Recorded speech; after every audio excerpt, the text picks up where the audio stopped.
a reflection on the game, what was most impressive for you about tonight? Well, I thought we had the attitude was magnificent tonight. Good attitude. Difficult to play on a bad pitch.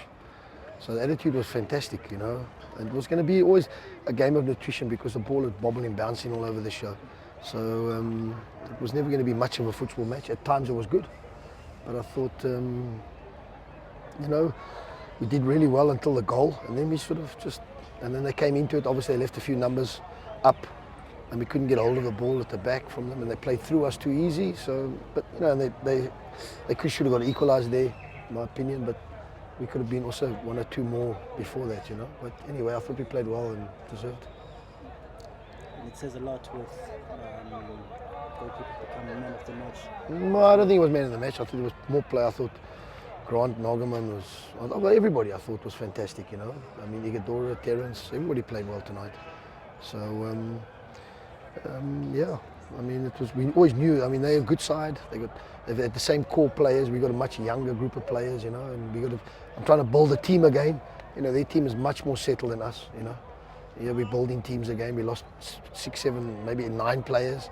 Now we're trying to build new players in, and, we lost a lot of players, so we're trying to build a team again. Coach, the last few seasons, Grant usually played it safe. Today in particular, we see him bursting forward, upfield, making problems, especially the first goal, the goal, out of nothing. Is that instruction from you to be more positive? Yeah, because he's got that in his makeup. He doesn't do it enough, And when he wants to, I think he's got so much speed over 10, 15 meters. He can play And when you play, we don't play with defensive midfield players and attacking midfield players. I don't believe in that. So, we need to understand the moments, and the moments he's good at it, and he can give us more. I mean, games he's played here have been really good for us. So, may long continue, but yeah, it's more instruction, And when you also look at it, Coach, now that also his mind and his head is settled, of course, that this is his team. You find that also even in terms of his focus is different now? Yeah, he's been good. Pre-season was excellent, and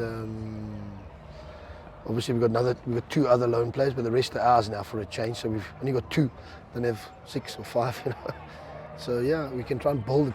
But I mean, you know what happens with our club. So we build every year.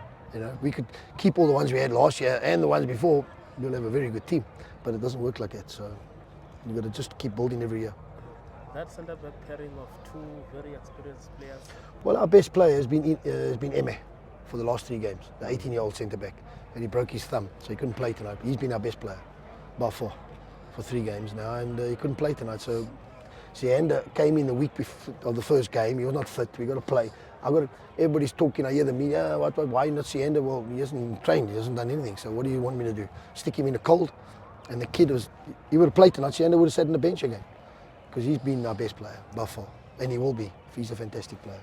Coach Stan did speak about Eme at your award ceremony, actually. Wax lyrical about his potential. What happened over the pre-season that he's thrown straight in, that he didn't play last season? Well, I signed him from Randburg Football Club last season, and he came in and he played Diski, and he came from a under-18 team, and we looked at him, and we had TT, and we had Tyson, and we had Fleurs, and we had who else we had. So there wasn't the right time. So, but I knew then, and then he's going to be, he'll play in the first team. And then pre-season, he was magnificent. And then we said, right.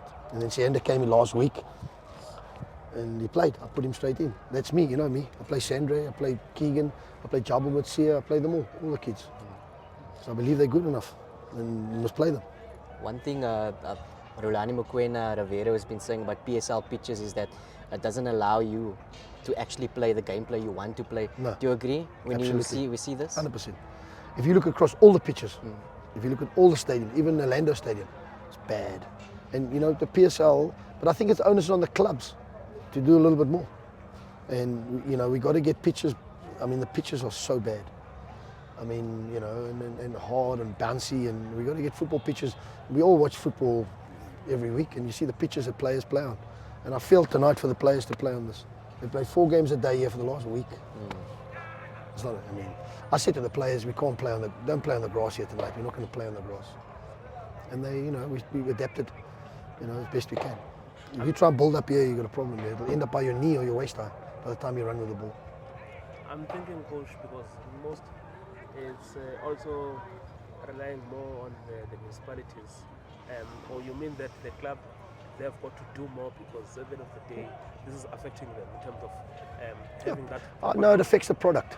And if you put in millions and millions and rand into a product, you want the product to be better. And you feel for the players when you see the ballers bobbling and bouncing and all over the show. And you want to see a better, don't you? We want to see a better game. You know, I mean, it's not about the purists how you play there, but you want to see a better game of football, don't you? I mean, I'm saying it wasn't a bad game tonight, but I mean, I'm talking in general, all pitches need to be better, you know, and it's not easy. Coming back to this game, this is not just any game to win this one, because if you look at where City has finished. Cape Town City will go close this year. I don't think many teams are going to beat them down there. They'll go close this year. I mean, I think they're a really, really good side, because they've got the core of the side to stay together now for a few years. Coaches stayed, you know, blah, blah, blah. So, and they've added one or two which are much better, you know, and they're a good side, you know. And what does it mean for your ambitions to beat a side like them? Me, I just worry about next week. I don't worry about anything else. Or wherever we play. Huh? Next week is Stellenbosch. Oh yeah, we're going to go down there now. Have you seen that pitch? Have you seen that? So, okay. Thanks, coach.